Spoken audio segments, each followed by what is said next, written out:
Hi అండి, welcome to my channel. నేను మీ స్వాతిని. ఈరోజు మరొక మంచి వీడియోతో మీ ముందుకు వచ్చేసానండి. నిన్న ఫ్రైడే, ఈరోజు సాటర్డే కదా. నిన్న నేను చేసుకున్న పూజ, అలాగే ఈరోజు నేను చేసుకున్న పూజ ఏ విధంగా చేసుకున్నాను, ఆ భగవంతుని ఎలాగైతే స్మరించాను అనేది ఒకసారి మీకు కూడా చూపించవచ్చని ఈరోజు ఇలాగైతే వీడియో షూట్ చేశానండి. మా ఇంట్లో అయితే అమ్మవారి ఫొటోస్ ఉన్నాయి, అలా విగ్రహం కూడా ఉందండి. దుర్గమ్మ విగ్రహం ఉంది. నేను దాన్ని అయితే మీషోలో ఆర్డర్ పెట్టుకున్నాను. అలాగే లక్ష్మీదేవి విగ్రహం, చిన్న చిన్న ఏనుగులు ఉన్నాయి కదండి, ఆ ఏనుగు బొమ్మలు కూడా నేను మీషోలోనే ఆర్డర్ పెట్టాను. అంటే లక్ష్మీదేవి ఉన్న ఆ దగ్గర ఏనుగులు కూడా ఉంటే మంచిదనేసి నేను యాక్చువల్గా సిల్వర్ తీసుకోవాలనుకున్నానండి, కానీ కుదరలేదు. సరే అంతలోపు ఈ లక్ష్మీదేవి విగ్రహం దగ్గర ఏనుగులు అయితే పెట్టుకుంటే మంచిదని అయితే పెట్టుకున్నాను. అలాగే సరస్వతి శాండల్ విగ్రహం ఉందండి నా దగ్గర. అలాగే రైతమ్మవారు ఫోటో ఉంది.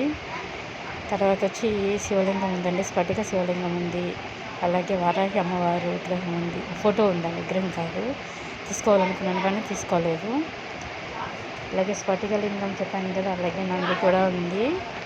అంటే శివయ్య ఉంటే శివయ్య ముందు నంది ఖచ్చితంగా ఉండాలంటారు కదండి. అందుకనేసి నేను స్ఫటికంలోనే నందిని కూడా తీసుకున్నాను. నాకు అది అమ్మ ఒకసారి కాశీకి అలా వెళ్ళిందండి, అప్పుడు అమ్మ తీసుకొచ్చి వచ్చింది.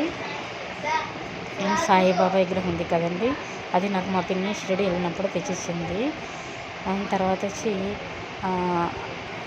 కామధేను విగ్రహం ఉంది కదండి, ఆవు దూడ బొమ్మ, అదైతే నాకు మా తమ్ముడు షిరిడి వెళ్ళినప్పుడు తెచ్చిచ్చాడండి.